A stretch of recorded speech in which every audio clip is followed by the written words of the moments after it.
മോളെ പഴയ കാര്യങ്ങളൊന്നും ആലോചിച്ച് ഇപ്പം മനസ്സ് വിഷമിക്കണ്ട. ഇപ്പൊ വന്നിരിക്കുന്ന നല്ലൊരു ആലോചന. ഹരേ രാമ ഹരേ രാമ രാമ രാമ ഹരേ. 3 വർഷം മുമ്പ് ഇതുപോലൊരു ആലോചന കൊണ്ടുവന്നല്ലേ, എന്നിട്ട് എന്തായി? ഹരേ രാമ ഹരേ രാമ. പിന്നെ ഞാൻ കൊണ്ടുവന്നിരിക്കുക അടുത്ത ആലോചന. ഹരേ കൃഷ്ണ ഹരേ കൃഷ്ണ. അമ്മ ഞാൻ പല പ്രാവശ്യം പറഞ്ഞിട്ടുണ്ട്, കല്യാണ ആലോചനയുടെ പേരിൽ ഹരേ എന്നെ രാമ ഹരേ വിഷമിപ്പിക്കരുത്. രാമ രാമ. നിങ്ങൾക്കൊക്കെ ബുദ്ധിമുട്ടാണെങ്കിൽ ഞാൻ വല്ല ഹോസ്റ്റലിലോട്ട് മാറിക്കോളാം.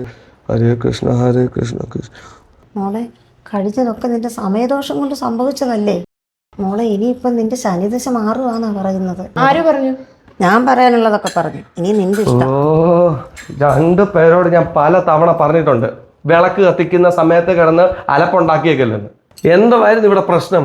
ഇപ്പൊ വന്ന കല്യാണാലോചനയുടെ കാര്യം പറയുമായിരുന്നു. അവക്കാണ് ഇനി കല്യാണമേ വേണ്ടെന്നും പറഞ്ഞ് നിൽക്കുക. വേണ്ടേ, ഇപ്പൊ വന്നിരിക്കുന്ന നല്ലൊരു ആലോചനയാണ്.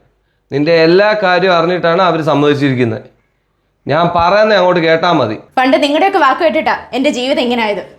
ഇനി എനിക്കറിയാം എങ്ങനെ ജീവിക്കണമെന്ന്. ഈശ്വര, എൻ്റെ കുഞ്ഞിന് ഇങ്ങനൊരു ഗതി വന്നല്ലോ.